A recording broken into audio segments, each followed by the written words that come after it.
Jan. Mantap. Dah. Oke. Boleh sudah. Ah, mantap ya. Oke. Gabungan di area gabungan bila masuk di Seleko tu dia area sebelah kanan. So di sini ada berjojol, ada bergerai-gerai. So kita boleh yang dah bawa breakfast ke apa, so kita boleh beli sini. Ada jus juga tu. So ni air pasang besar hari ni. Hari ni aku dengan Siti. Sajari aku. Ini Azri. Pasangannya cantik. Itu sana jadi lama. So kita perlu mancing jadi lama tu boleh dapat panas. Kita poin tadi. So kita main di sini sampai pasang besar. So kita hah?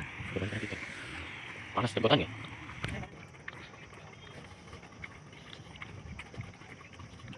Oke. So ramai yang hari ini ya. So kita sini santai-santai. Oke, assalamualaikum. Kita giling-giling sini.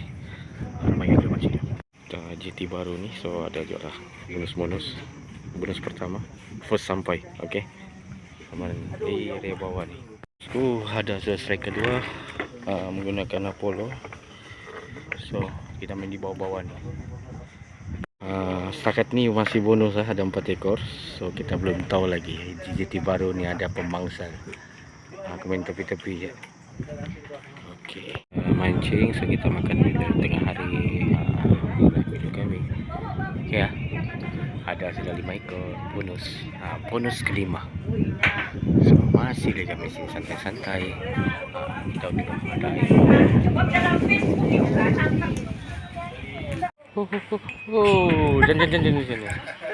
Mantap. Dah. Oke. Boleh sudah. Mantap ya.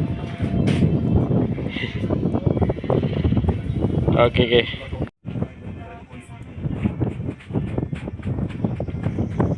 Strike. Anak laut. Oke. Mantap. Ya. Kacau. Bosku. Baru siap sampai, belum sampai saat lah ada sudah kedua. Ini tanah anu nih di resort sini kawan. Anak-anak got ketiga ke saya punya bini ini. Oke ya. Got lagi. Bunyi lagi dia bos. Akan lagi ikan nih got balik semua. Bonus lagi. Tahan juga nih. Sapu kapas lagi ya. Kau tengok mantap ya. Oke. Wih, habis mata. Oke, mantap.